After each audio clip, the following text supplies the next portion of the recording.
সারাদিন অনেক চেষ্টার পরে আমি সন্ধেবেলা এসে পারমিশন পেয়েছি তোমাদেরকে এই মন্দির চত্বর দেখানোর জন্য।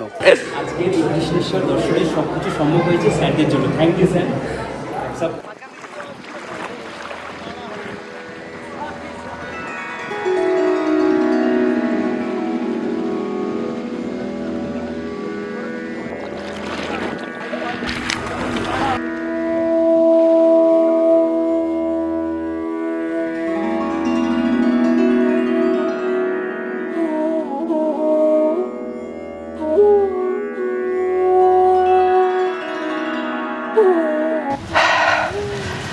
ও মন্দিরটা খুব সুন্দর।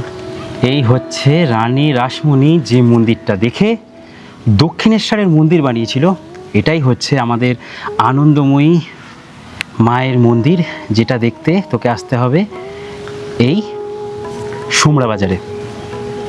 বাবা, এইটা থেকে বানিয়েছি? হ্যাঁ, এই বড় মন্দিরটা দেখেই বানানো।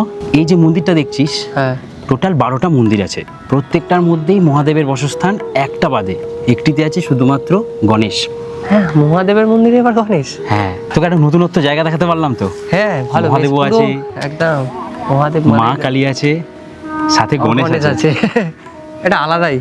আর পুরো চারিদিকে আম গাছে ভরা, একদম চারিদিকে আম গাছে ভরা, খুব সুন্দর একটা জায়গা।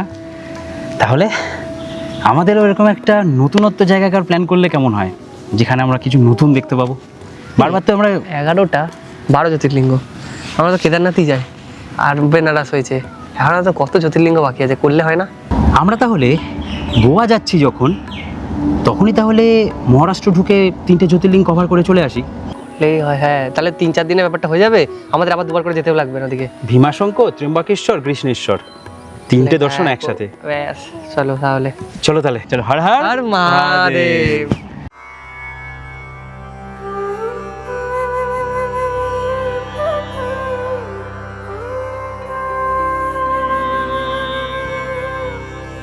খালি গায়ে মহাদেবের স্পর্শ, আবার একই জ্যোতির্লিঙ্গে ব্রহ্মা, বিষ্ণু এবং মহাদেবের উপস্থিতি। একদিকে এক মায়ের অটল ভক্তি, যার ডাকে স্বয়ং মহাদেব জ্যোতির্লিঙ্গ রূপে আবির্ভূত হয়েছিলেন। অন্যদিকে এক ঋষির তপস্যা, যার ফলে স্বর্গ থেকে নেমে এসেছিল দক্ষিণ ভারতের গঙ্গা গোদাবরী। মহারাষ্ট্রের পবিত্র পটভূমিতে অবস্থিত এই 2 জ্যোতির্লিঙ্গ শুধু মন্দির নয়, তারা ভক্তি, বিশ্বাস, ত্যাগ এবং অলৌকিক ঘটনার হাজার বছরের জীবন্ত ইতিহাস।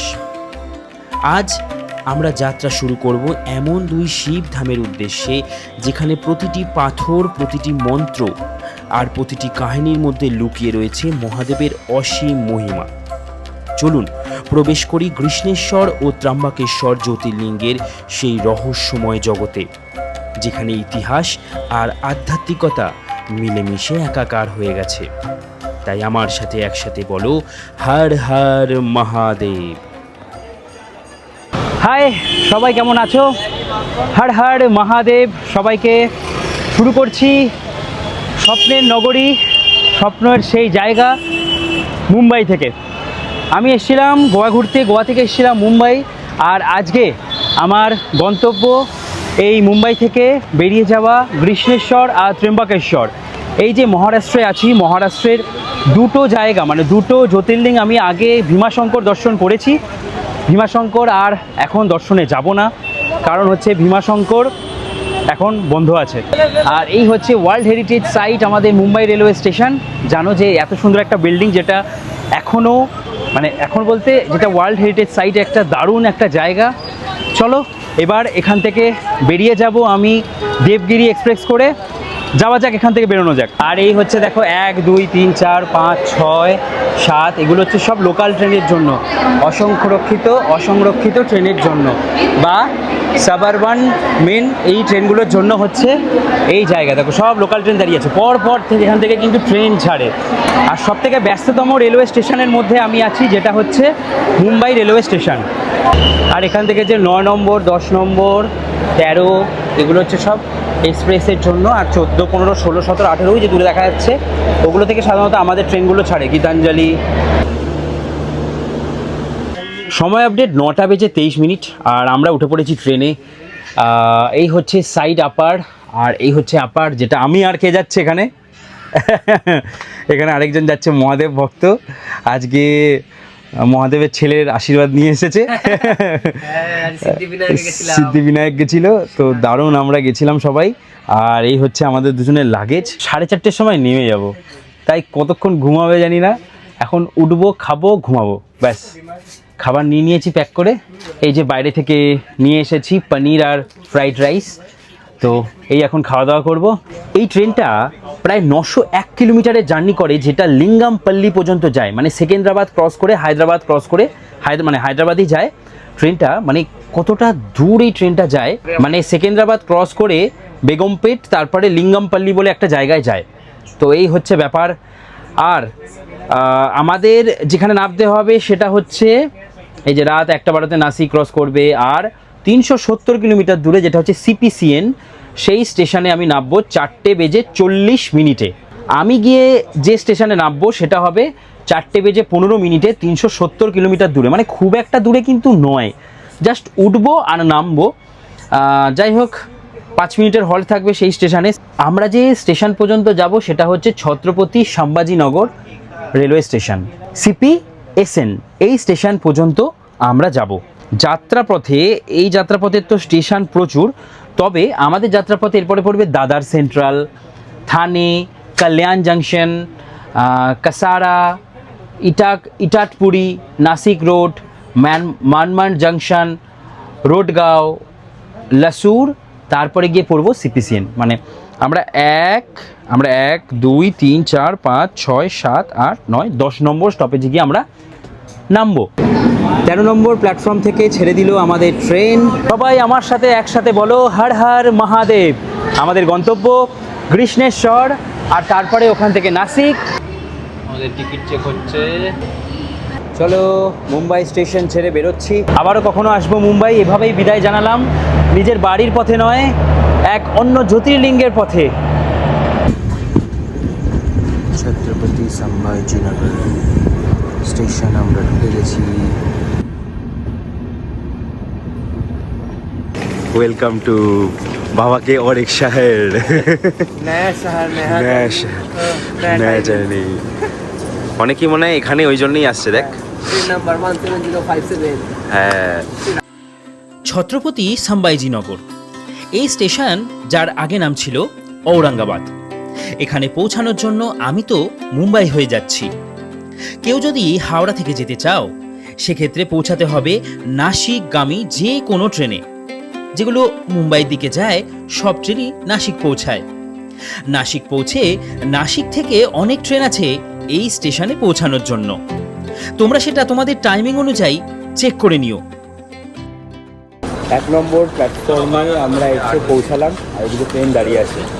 আমরা এই যে স্টেশন থেকে বেরিয়েছি, এগুলো অমৃত ভারত প্রকল্পের মধ্যে এক একটা স্টেশন, আর এখানে দাঁড়িয়ে আছে পরপর প্রচুর অটো। এনারাই বললেন যে শেয়ারিংয়ে নাকি নিয়ে যাবেন। পুরো 35 কিলোমিটার আমরা কৃষ্ণেশ্বর মন্দির পর্যন্ত যাব। তো চলো, আরও একটা নতুন জার্নি, হর হর মহাদেব বলে সকাল সকাল আমরা কৃষ্ণেশ্বরের পথে। আর সেখানে আজকে একটা দিন স্টে, ইলোরা গুহ, যেগুলো আমরা পড়েছি ইতিহাসের পাতায়, সেগুলো আজকে অনেক কিছু এক্সপ্লোর হবে। তবে তার আগে পৌঁছাতে হবে প্রায় 35 কিলোমিটার, যেটা শেয়ারিংয়ে আমাকে বললো 150 টাকা পার হেড পার পার্সনে যাব। এখান থেকে বাস পেয়ে গেছি আমরা ইলোরা কেভ যাওয়ার, এই যেটা ইলোরা যাচ্ছে। হ্যাঁ, প্রথমে ভেবেছিলাম অটো করে যাব, তারপরে দেখলাম বাস যখন অ্যাভেলেবেল আছে বাসে করেই চলে যাই। ইলোরা গুহার একদম কাছেই হচ্ছে এই মন্দির, পাশাপাশি। এখান থেকে বাসে করেই আমরা যাব। চলো বাসে ওঠা যাক, একদম স্টেশনের পাশেই বাস দাঁড়িয়ে আছে, ভোর বেলাতেই। সময় আপডেট দেখে নাও, 4:47। চলো এবার বাসে ওঠা যাক। আমি আর সোমু দুজনেই উঠে পড়লাম। टिकट कट से 100 টাকা पर पर्सन। सुबह कितने बजे बस स्टार्ट होता है? अच्छा, 4 बजे से। 4 बजे तक बस, आज शाम को लास्ट बस उधर से 8 बजे।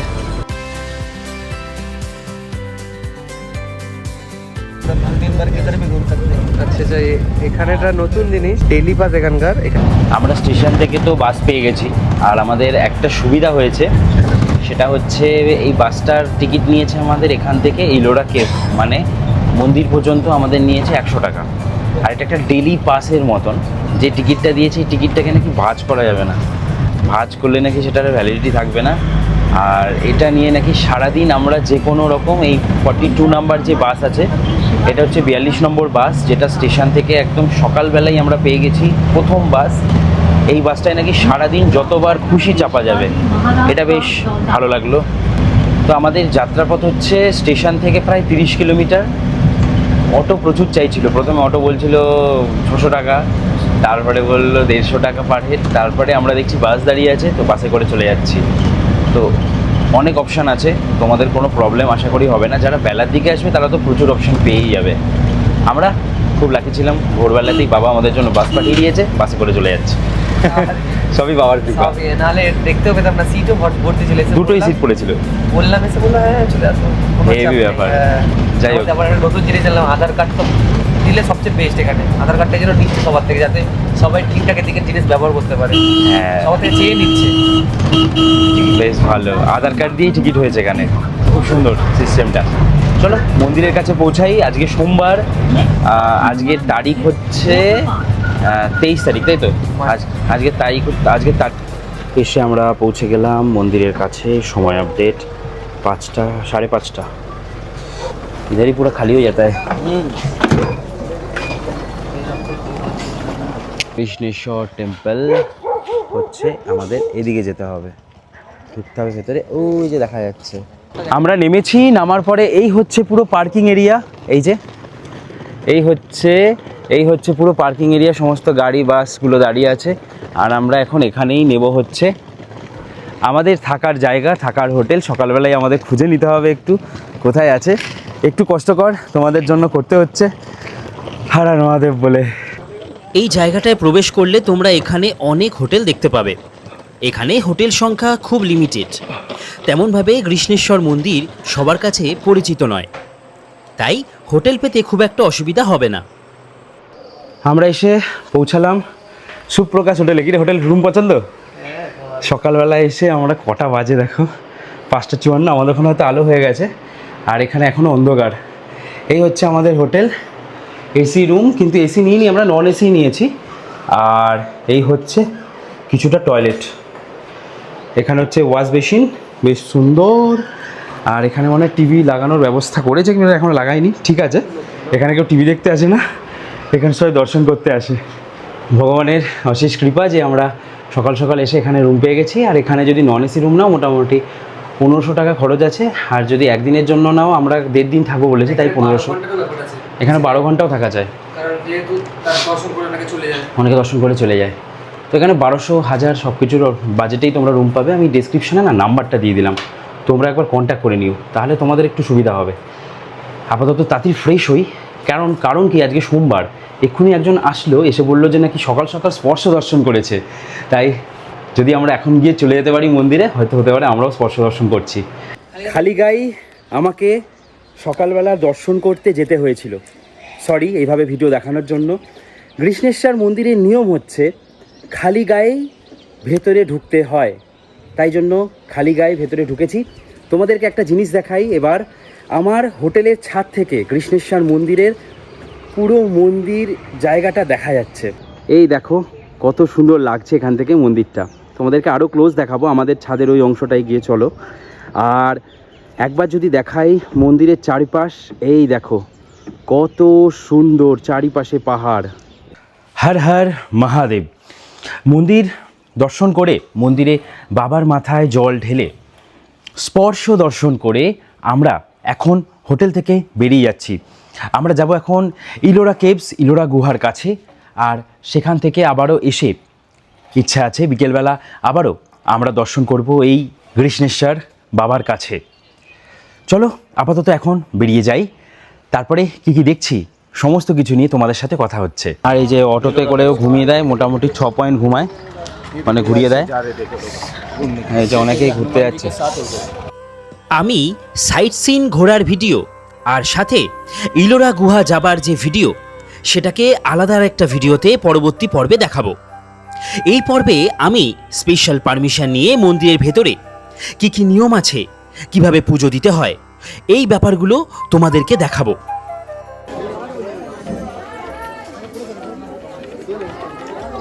মোবাইল জমা দেওয়ার জন্য আর প্রসাদ কেনার জন্য এরকম অনেক দোকান আছে। এছাড়া মোবাইল রাখার জন্য আলাদা করে লকার সিস্টেমও আছে এই মন্দিরের বাইরে। সকালবেলা যখন এসেছিলাম এই জায়গাটায় বেশ ফাঁকা ছিল, এখন একটু লোকজনের ভিড়, কারণ বাইরে থেকে যারা আসবে দিনার দিন পুজো দিয়ে চলে যাবে, সেক্ষেত্রে কিন্তু ভিড়টা বেশ এখানে হয়। এই যে 20 টাকা করে বলে ডালি, এই 20 টাকা করে ডালি তোমরা নিতে পারো।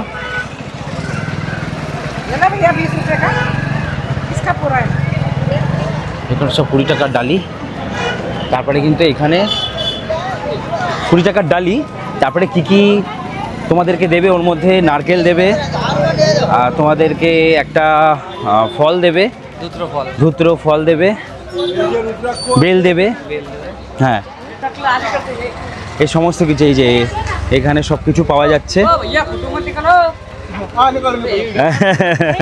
दो जल्दी से। ये प्रसाद कितने का? अरे धतुराम बेल दो। এগুলো সব 50 টাকা করে প্রসাদ। मैं क्या करती है? এই যে হচ্ছে দাদার দোকান। कितना करके होता है ये था, ये पूजा का थाली? वो भी उनको भी समझ में आता है कि तुम दे रहे तो उनको भी ये होता हाँ, आप कहाँ से आए हो? आप कहाँ से आए हो? है। अहिल्या नगर। अच्छा अच्छा, ये नज़दीक है इधर ही, महाराष्ट्र में ही। अच्छा अच्छा, बेल देना। সব কিছু দিয়ে এখানে যে বানিয়ে দেয়, দেখো যার যেটা পছন্দ সে সেটা নেবে। थाली बनाता मैं फिर बनाता मैं। हाँ हाँ हाँ, ये देखो ऐसा बेलपत्र, ये सब बेलपत्र है। चंदन का पत्ती, इधर फ्लावर, ये डिजाइन ऐसा बनाने का है। হ্যাঁ, বেলপাতাগুলো কেমন যেন দেখতে, এরকম বেলপাতা তো আমাদের দিকে দেখি না। ये दिन में बेलपत्र कम आ रहा है ऐसा बोलो। ओ अच्छा, बेलपता कम आ रहा है, हाँ। ओ इसीलिए ऐसा है। चंदन का पत्ती, ये कौन सा फल की? चंदन का पत्ती। ও চন্দন গাছের। তারপরে জবা ফুল দিচ্ছে। ये कितना होता है?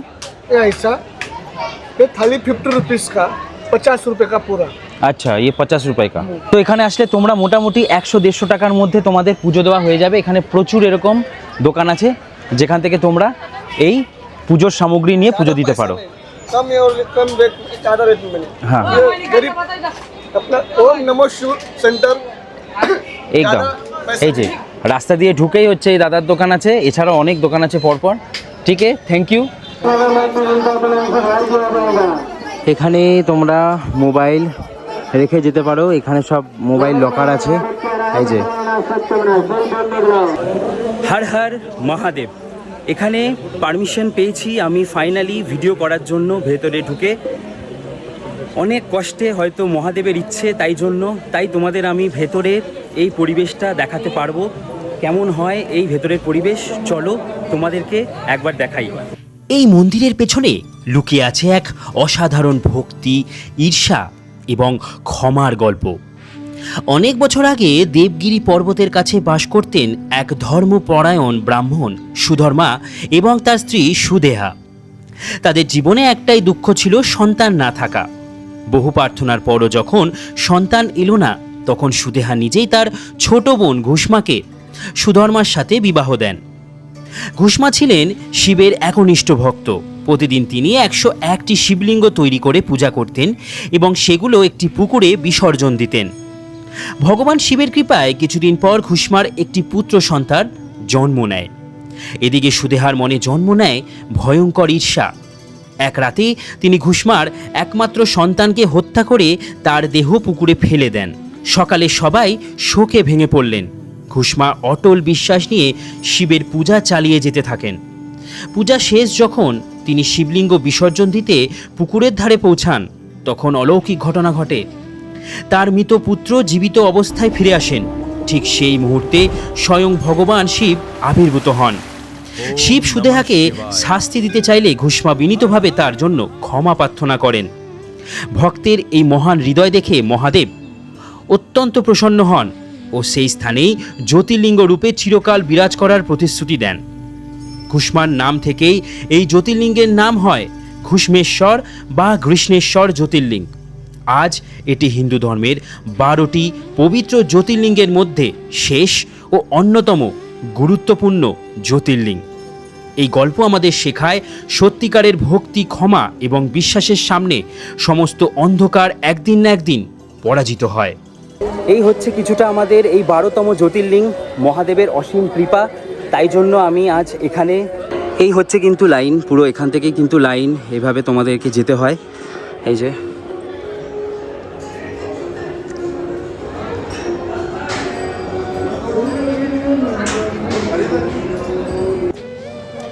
আমি বিকেলবেলার টাইমটাতে এসেছিলাম এই মন্দিরে। এই মন্দিরে মোবাইল নিয়ে তো প্রবেশ করা যায় না। আমি ঠিক এখন যে জায়গাটায় আছি, এই জায়গাটা থেকেই সবাই লাইন দিয়ে প্রবেশ করে মন্দিরের ভেতরে, গর্ভগৃহের কাছে।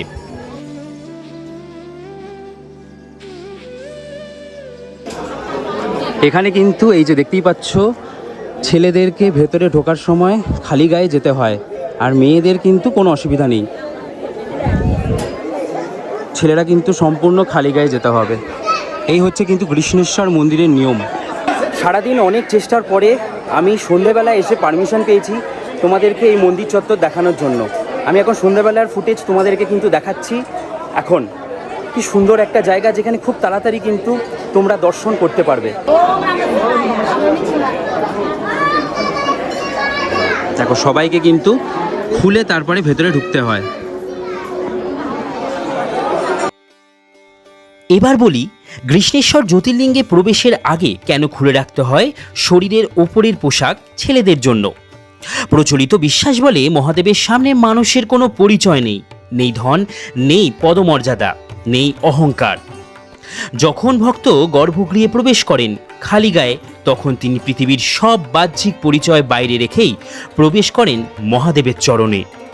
এ যেন এক নীরব বার্তা, আমি কিছুই নয়, আমি শুধুই তোমার ভক্ত। আর সেই বিনয়, সেই আত্মসমর্পণের প্রতীক হিসেবেই আজও কৃষ্ণেশ্বরে পুরুষ ভক্তরা খালি গায়ে মহাদেবের দর্শন করেন। এই হচ্ছে মহাদেবের অসীম কৃপা। যেখানে কেউ হয়তো ভিডিও করতে পারছে না, মোবাইল অ্যালাউ নয়, সেখানে মহাদেব আমার জন্য এইটুকু ব্যবস্থা করে দিল। এটাই আমার কাছে অনেক। আমার চ্যানেল দেখার পরে স্যারেরা ইয়েস পারমিশন দিল।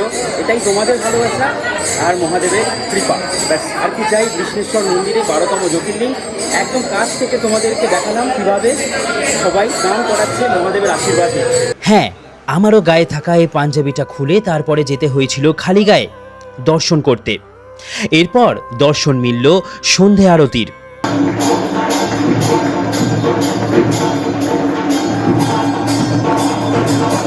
সন্ধে আরতির সময় গর্ভগৃহে কাউকে প্রবেশ করতে দেওয়া হয় না, শুধু থাকেন পুরোহিত।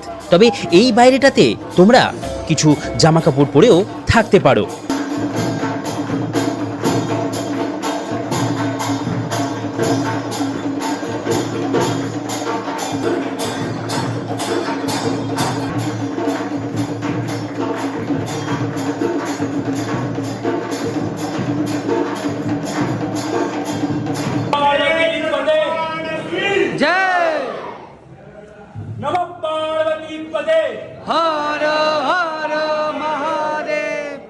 এক্সক্লুসিভ তোমাদেরকে আমি দেখালাম এখানকার সন্ধে আরতি।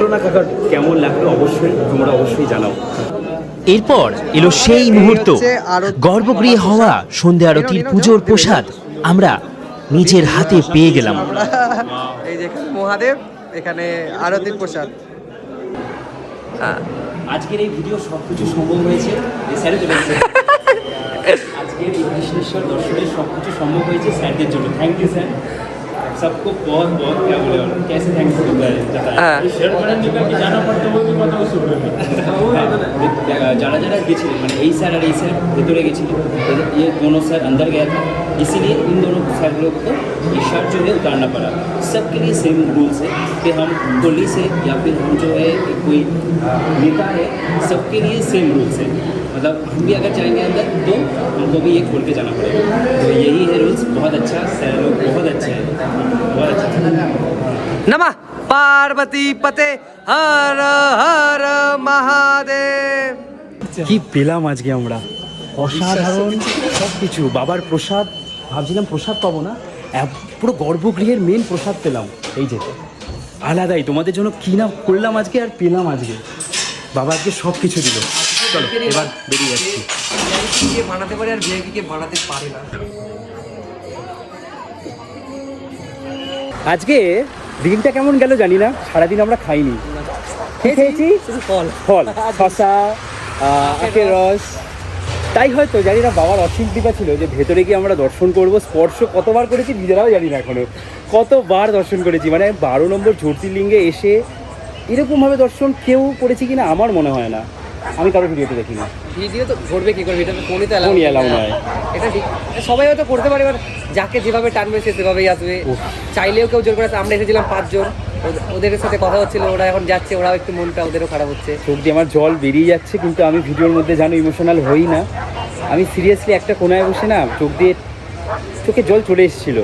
এখনও জানি না তোমরা, এটা আমার বোঝার দরকার যে আমি কি করলাম আজকে। আমি আর সৌমু আজকে দিনটা সোমবার, আজকের দিনটা সোমবার, অসাধারণ একটা দিন কাটালাম।